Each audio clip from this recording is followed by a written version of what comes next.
Hey everyone, Eggman here with another video, and this weekend was the first weekend of the OP12 meta of the English version of the One Piece card game, which also includes the new restrictions, which is really exciting. So we've got a lot of events that we're going to go over in the next couple days. If you guys have any extra details or deck lists, you can feel free to send them my way in case I don't have them. But we're going to start off with the TAC Games Auckland Regionals that happened in Auckland. So this was 315 players, 8 rounds of Swiss best of 1 into a top 16 cut that we see here today. So real quick though, again, if you guys are new to the channel, please make sure to hit that like and subscribe. We make a lot of content for the One Piece card game. I don't want you guys to miss it. If you guys want any of the deck lists we're going over today, you can find them on my website, Eggman Events, which we're going to be continuing to update, especially over the next couple of days as we get more of these deck lists from events. And also big shouts to Store for helping me get this data and specifically knowing like what the top 16 rankings were after Top Cut. I would not be able to make this video without them, so I do appreciate it. So jumping into it though, in this top 16, we did have 4 copies of Zoro, 2 copies of Bonney, 2 of the green purple Luffy, 2 Kuzans, and then single copies of Yamato, Sanji, Lucci, the blue and purple Luffy, Shanks, and the blue and yellow Nami. So in general, I think that there are some decks that are just generally super good in this meta. I think that the green Zoro, the green Bonney, and green purple Luffy are just going to top most events in this format right now. I think that they're very strong. They're pretty straightforward when it comes to kind of deck construction, and they're just kind of safe choices, if you know what I mean, right? You know what they kind of look like, you know how they play, and there's not really much you need to kind of reinvent with this new format. They just kind of exist, and they're going to be really good. So I am a little bit surprised that we didn't see any copies of Silver's Rayleigh or Teach in this. These are two kind of decks that I would expect to be in most events in their top cuts for this format too, so it was a bit surprising. And then also I was surprised to see the Yamato here. This is a deck that wasn't really on my radar. It did get like a little bit of like incidental support with its colors in this meta, but I felt like this Zoro was just kind of the better deck in general for it. And it's a little bit tough to be a 4 life leader, I think, in this meta where Zoro is something that's really prevalent and some others. So really excited to go over that list, and we're going to go over the top placing list for each one of these leaders by ranking. So again, if you want any of the deck lists, so you can find them on my website. And let's jump into our first place list, which is Dylan's version of the Jewelry Bonney. So Dylan also was first place in Swiss, if I recall correctly, for this. So he's just undefeated with this list for the entirety of the day, right? Or for the weekend in general. I think Bonney has pretty much staple cards that you have to run, and there are kind of some flex spots for it. Right now, the kind of important cards are, I think, like Mihawk. I think most people are playing 4. This card is really great in this deck, especially this deck being able to go Mihawk into the new secret rare Bonney into still having 1 Dawn open, like 2 blockers where you kind of keep your hand neutral because this card does get the draw 2 and trash 1. Like, it's just absurd. It's just absurd how much pressure and like how much defenses that gets you for the deck. We also are playing 3 copies of the Doflamingo. This has been really strong as in this format in particular, because there are decks that just kind of go wide, and this buying you an extra turn is really important. We do have the 2 copies of the 8-drop Eustace Kid. This card I think is kind of needed, right? Like Mihawk I think is more flexible in a lot of situations, but if you're playing a deck like Silver's Rayleigh that has a lot of ways to pressure you around your blockers, you still kind of need this wall in place at some time. So I think that is important there. I think Carrot's been a staple for I think that Cavendish has been a staple for the deck. There's some kind of decisions on what blockers, if you like Rosinante or Kyoshiro a little bit more. Urouge has been popping up in a couple copies, and then this one I'd say is like a little bit atypical, but we do have 3 copies of the 5-drop Smoker from OP10. The fact that you still get the Dawn active is really great, and the Banish is good for kind of pressuring out value. I don't think this is like the needed in slot. I don't think this is a card that is going to be in 100% of these Bonney decks, but it is an interesting ad that I've seen in previous formats too, but this is really the first time I've seen it in this format as well. So I think that, you know, Bonney is just a good combination of one. A lot of people have been playing this deck for the year plus that it's been out in this card game. I think this is the format where just by existing, it's just kind of one of the better decks in this format in general. And people who have been, you know, training with Bonney right now, you know, in the last year have just been really rewarded for their commitment to this leader in this format as well. So not much more to say, but congratulations to Dylan for their first place with the Jewelry Bonney. Next up, we've got Yamato. So this is Joshua's version of the deck. And this again, like a really interesting finish in my mind, right? Yamato did get a, you know, new star deck that got support in OP11, right? With some pretty good cards. But the new card for this deck, I guess, is the Kuma here, right? The fact that this is just a great card, right? I don't think anyone needs to be told that this is just generically a super good card that almost every yellow deck in the game can and should be running, right? The fact that it has 1k counter is absurd. The fact that it lets you heal for only 6 Dawn, right? Like that is like lowballing the amount of how much healing should cost in this game a lot of the time. The fact that it's difficult to remove by an effect the turn that is played, and then if you want to destroy it by battle, you get to get a life back for it. So a pretty obnoxious card, right? Especially being able to convert any card into your hand into a heal is really strong, especially in a deck like Yamato where we do have some important triggers out for our life, like the Basil Hawkins, the Kinemon, and the Kiko Nojo. We are playing the Dracula Mihawk, so if you have 2 or less characters in play up to 1 Muggy Kingdom or slash attribute card with a cost of 4 or less, so that can include pretty much all these cards that I just mentioned, which is really strong. It can also be the Doji as well. This has some good ways to get rid of some cards on the board too. I think the other thing about Yamato is that there are like a lot of 5 life leaders that exist right now. I think most of the deck, like compared to other formats, more people are on that 5 life, specifically because previously like blue purple Luffy was at 3 life, so it was nice that you get the effect inherently, but it's just kind of like an interesting spot as is. So we are still playing like the Koizuki Monomosuke. We also have the Hody Jones at 4 copies, and the Dead Man's Game. Being able to use this as like an additional way to get that additional game is really strong, especially since they're like Yamato, kind of like green purple Luffy in a lot of ways, just kind of needs to find ways to use your Dawn, right? The fact that we have the activate main to give 2 rested Dawn to something means that the Dawn has to be rested in the first place, right? So having pretty much like a 2 Dawn discount for a card like this that lets you tap 2 blockers or lets you tap like 2 Dawn or something like that is really, really good for this deck. So I'm actually kind of surprised it's only 2 copies. I'd almost consider like a 3-3 split between the two, because Hody is good, but we do also have Rush off the Momo, so that could be in its own spot. But this is definitely a deck that's not on my radar. It's really cool to see it get 2nd place for this event too. Is 2nd place in Swiss as well, and then only lost in the finals for this event. So again, a deck I was not expecting to do well in this format. We're going to see if it is going to continue to do well, but a big congratulations to Joshua for their 2nd place finish with this Yamato. Next up, we got Zoro. So this is Siris' version of the deck here, and they're playing more of like the standard build, right? I think like I don't want to be like reductive for it, but as long as you play like your 8 searchers and your Toshigi and your Mihawk, this deck is good, right? Like the rest of the cards can be fluff, right? Cavendish is also super strong for it, right? But generally speaking, the majority of the power of this deck is Zoro and Toshigi, and any way that you can maximize that synergy is just going to help you win so many games for this, right? I'm not sure if Zoro is necessarily the best deck in this format right now, but it's definitely one of the most popular, and it's the gatekeeper for decks to be viable. If you have a rough matchup into Zoro, it's going to be really tough for you to have, I think, a top 16 finish consistently, because it's going to be hard to dodge more than 2 Zoros in a format like this one. So there have been like a little bit of tech cards. I think that Hody in this deck is like a decision, right? Being able to tap 2 things is good, but you also need to attach Dawn to your leader, right? So at 10 Dawn, like you get this in like double 8k swings, but I think generally speaking, Dead Man's Game this kind of helps you in the same spot, because generally the extra attack from Hody is not as good as like being able to attack with your leader more than once. Electrical Luna, I really like this card in the deck. I think it's like a 2 to 3 copies. The trigger for the effect is also like absurdly good. There's some situations where you can just kind of stun your opponent if they don't attack correctly into your board. You can also just like not lose in some scenarios, so it's a great card for those spots. I know a lot of people have been playing like some of these additional event cards, like the Paradise Waterfall, and then also like because the side of justice will be whichever side wins. So in general, I think this deck is in a really, really good spot. There's not that much kind of tech choices there. Blockers, which ones you want, whatever extra 2Ks. If you just want like another like 5-6 that you could play on curve, that's fine too. I think most people are playing like 2 copies of the Zoro, which I think you kind of have to play, especially for the mirror match, because it does help that a lot, but it is a decision point for it. So not much more to say, but congratulations to Siris for their top 4 finish with the Roronoa Zoro. And to wrap up the top 4, we also have Henry's version of the blue Kuzan. So I've had issues kind of finding the best way to kind of optimize this list.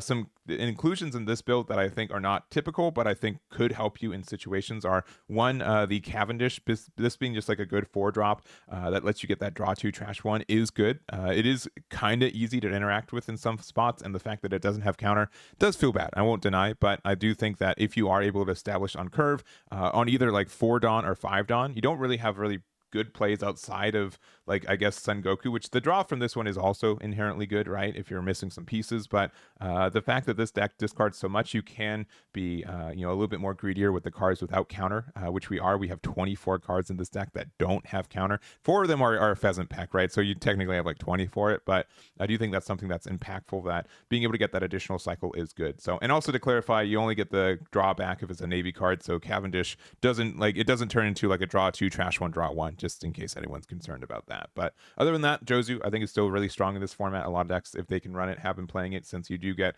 a bunch of these 1-drops with Tashigi and Sengoku that you play early and you don't mind bouncing back to your hand. And then we've got 4 Kuzan, 4 Sengoku, and then Aramaki. I've been pretty on the fence with this card. I think that playing 1 or 2 copies is fine. Sometimes you do just need a bigger blocker for the deck, so that does help you in those situations. But sometimes it's just kind of stuck in your hand at the same time. And I don't know, like the amount of like hard counter, like non-counter cards that you can have in this deck is tough. And then if you're trying to like top deck a counter card, like you have a 50-50 chance essentially of not seeing one, which is really tough for the deck too. But other than that, I think that Kuzan's in a good spot. I think it's a deck that's really consistent and has a really solid game plan. If your opponent has a way to out it, you don't really have a lot of ways to adapt. But I do think that it's something that's going to be around for a while. And congratulations to Henry for their finish with Kuzan. Breaking into the top 8, we do have our green purple Luffy. So we got 2 in this top 8. We've got Gerrard's and Braden's version of the deck here.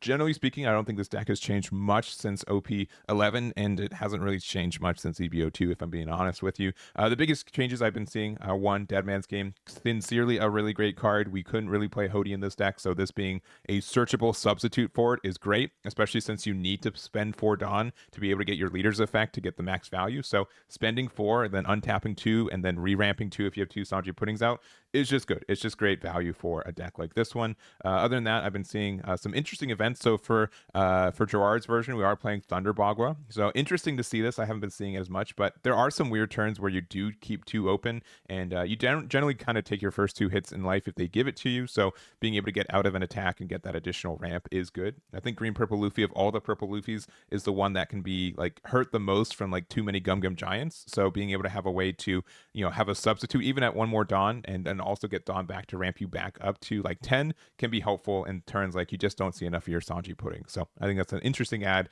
that I could see hope. And then also we have 4 cards in our deck that if we hit off life, we just ramp immediately, and that's super good. I think that's helpful. So, and then also for Braden's deck, we are playing some additional events as well. We are playing like the Judgment of Hell. This is really good against specifically Zoro, right? The fact that you can give something minus 3k power for the turn is great, and other decks that have cards that can attack more than once. It also can like unramp your opponent by 1, which I don't think is going to be like, it's just the one of, right, the trigger for that probably never popped up for the event, but that is somewhat important. We also do have the Electrical Luna. Love this card. I think against decks like Silver's Rayleigh, this can just give you an extra turn for free and also really helpful in the mirror match. And then we are playing like the Nico Robin blocker, which I haven't been seeing people play the Chopper blocker as much. I think this is a good like 1 or 2 of as well, especially since this card can find Dead Man's Game because it is just any Straw Hat crew. Zoro can't find it because it is a green Straw Hat crew. It only finds purple cards, so it's still searchable off of this, but you can also find it off this card because this can find events, which is silly for an event to be able to do so. So very searchable card, but I do think Nico Robin's a good blocker in this format, and we generally care about that additional search for Dead Man's Game if we need to. So not much more to say there, but congratulations to our green purple Luffy players there. Next up, we've got Shanks. So here is the build here from I'm gonna probably pronounce this wrong, but Vieri. Sorry if I pronounced that incorrectly, but I know a lot of people have been kind of back into playing Shanks right now. I think blue purple Luffy is still viable. We're gonna look at a deck list in a little bit, but it was clearly the worst matchup for Shanks. Like it just was difficult for that deck to win against it. And when it was just so popular, right, I would say that it was approaching 25 to 30% of a room, if not more, in a lot of like Asian events in OP12. Shanks just had no way to kind of navigate through a room like that. So in this format, having a better spot for Shanks, I think, is really good. You guys probably know this 4-drop blocker is really great for the deck too. Helps you get into like some defensive things, turns 1 card into your hand into like a 2k every turn. And then there's also just like a lot of kind of tech cards for the deck too. So in general, I'm not seeing anyone really playing any of the new star deck cards that it got back in OP11's releases, which is understood. Like the 2k that we got isn't searchable because it's not a red hair pirates, it's Uta, which is tough. The fact that also like the like giving your leader like the plus 2k is nice, but I think that it's kind of stuck in your hand, and for almost the same amount of Dawn usage, you probably still want to play one of the other 10 cost Shanks, so that helps a lot. I've been seeing a lot of people try to use Red Force with a good amount of success. Since we're also playing cards like the Newgate and the Silver's Rayleigh, the fact we're playing 3 copies of Marco, right? I think these are just cards that help you get things into range for that removal, which can be really good. And we can be a little bit more greedy with cards like Building Snake, knowing that we could discard it off Shanks if we really need to as well. So in general, I think this deck is in a really good spot. Probably not as like the top of the meta heyday when it was like OP09, but really strong right now. And this is the build here from Vieri for their finish there. Next up, we're breaking into the top 16. So we have Han Tao with their version of the Sanji. I don't know how I feel about this deck. I feel like there's just ways for this deck to be like full of advantage, right?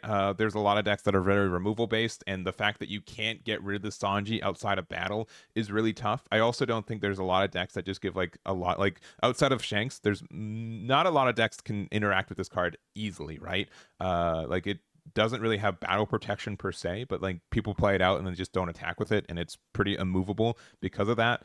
We do also have like access to blue and purple. We don't have to tell you how good that is for a Straw Hat leader to have access to those cards. We do have to play a lot of events, right? We're playing a 29 in this event, we do, in this deck, so we have a lot of ways to cycle through it, but we do have to be careful about how much counter we actually have in hand. We're also playing more of like the Don Quixote package, so we are playing 4 copies of this 5-drop, which is really great for getting like a draw 2, trash 1, and a deck that already is playing like half your deck in these events. The fact that you also are putting cards into your trash is helpful, but then we're playing a couple copies of this 8-drop Don Quixote do Flamingo, which does let you play out and get a little bit of board clear, and an 8-drop 9k is pretty good stat line for this deck in general too. So I think this is a deck that a lot of people are trying to just figure out. I know that it's a deck that you have to put a lot of reps in, right? It kind of reminds me of like Reiju, which is also a blue purple leader, where the way that the deck construction is really specific and how you build your deck is really, but if you get enough reps and you kind of get the patterns, you can get you can figure it out and get into some really good spots. So it's really a leader I haven't spent a lot of time with. I wish I did, and I probably will. I do think that it's a little bit unfortunate, especially like if you don't get your starts with your events, you can be really behind very quickly. But when this deck finds all its pieces, kind of like Reiju, you just feel like it gets too much value, and it's kind of difficult to outvalue the deck in general. So this is Han Tao's version of the deck. Congratulations for their top 16 with Sanji. Then we've got Rob Lucci, so this is Chaichan's version of it.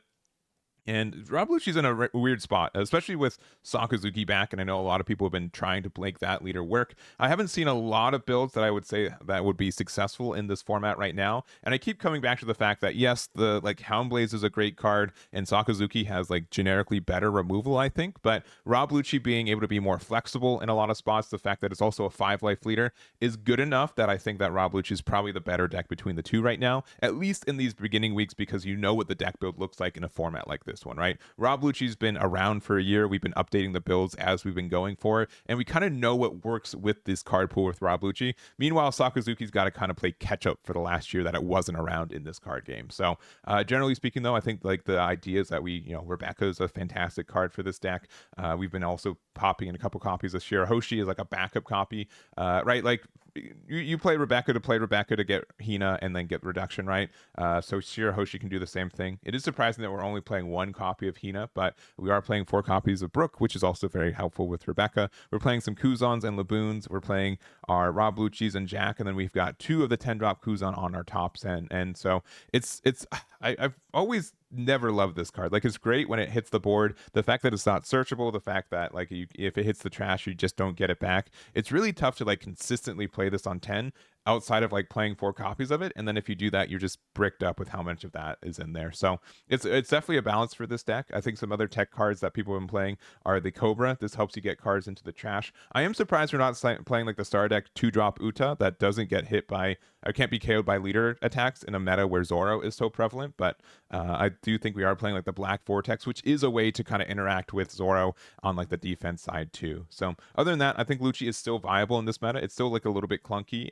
but the fact that it is a 5-life leader, I think it does have a way to kind of defend against Zoro and stuff. The issue is that Zoro has ways to, the Rebecca blocker doesn't really do anything against Zoro. You have to have 2 of them out on the board before they really do anything, and then they can just dead bandits game them. So it's kind of tough to get like a really good defense against that deck. So it's going to be tough for Lucci, but I think it's still viable, and congratulations to Chaichan for their finish there. Next up, we got Blue Purple Luffy, and this is an interesting build here from Mark, who's able to get a top 16 finish. Immediately when we got the choice restriction for Blue Purple Luffy, where we couldn't play the Lin Lin and the Katakuri, I got a good amount of people say, oh, no worries, the deck is still viable, you can play the Don Quixote package for it. And I do agree that you can do that, and we did do this for this one, right? We've got the Rosinante and the Doflamingo. My only issue with that is that build still would play Lin Lin and would play Katakuri, right? It's a little bit trickier to, like, it's you still need to be able to be defensive in some regard, because you have to make sure that, you know, your opponent doesn't just hit you 3 times and then you're dead kind of thing. So but I do think, like, yeah, Rosinante is a really tempting card to play in this deck, because getting that 2 Dawn back active every turn is huge in a lot of matches. It just lets you play around Hody Jones. Being able to do the combo of Sanji into 8-drop Rosinante into Doflamingo into Rosinante is just like a really great, you know, combo for this deck in general. And if you're able to get that off, you likely win the game. It's just like not super consistent for you to be able to do so. We're playing a good amount of the regular events, but we are playing a couple copies of the Judgment of Hell. We're not playing any of the Doflamingo Searchers, which is interesting because it does inherently find the Rosinantes, the Doflamingo, the God Thread. You could also tack in a couple additional 2Ks and a couple of like the 3-drop blocker Dofi that I know people are playing with or without this package. But we're just looking like we're trying to just hard draw into the cards we need, which isn't unusual for Luffy to do when we already have like that top 5 search once we're at 8 Dawn. But it is, I do think it's a little peculiar to not see those cards into the deck like this one. But I think this deck can be good. I think Blue Purple Luffy is still super viable in this meta in general. I think it just has a rougher matchup into things that, you know, go late game for it. It used to just have like infinite value late game because of Lin Lin and the Katakuri, and just difficult to overcome. Now there's, I think, some weaknesses for it, and if you're able to pressure enough early game, it's hard for them to kind of stabilize, which I think is good. I think it's a good balance for it, and I think Luffy's been in a good spot. It's still viable without being broken or just super nerfed in my mind. So there it is. Lastly, I think this card's great. I love being able to play it in this deck. I think having a rush card that also is able to interact with 4-drop bodies, this has just been like a really good card in this meta in general, and I've been really happy to see it pop up. So this is Mark's version. Congratulations for their top 16 with Blue Purple Luffy. And to wrap it up, we've got my favorite leader, at least one of my favorite leaders in this format, is the blue and yellow Nami. This is Luke's version of the deck here, and one of my favorite things for this Nami leader is that it's so flexible when it comes to deck construction in this game. There's so many different ways you can build it, and the build that we're using for this one is kind of more of the 7 Warlords package. So you can see that with the Sengoku being able to look top 5 for any 7 Warlords of the Sea. So yeah, you can get your Trafalgar Law, you can get your Marshal D Teach, but most importantly, you can get your Kuma in this build too. So this being a 7 Warlords cards that's searchable is insane.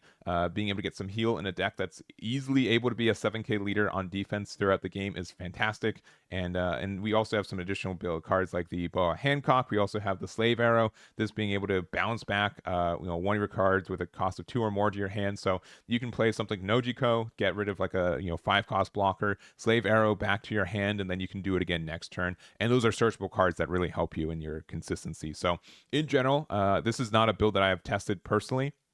I'm going to be doing like a lot of Nami testing when Star Deck 22 comes out, because I think that this build, as well as there's a Wano build that can be actualized as well.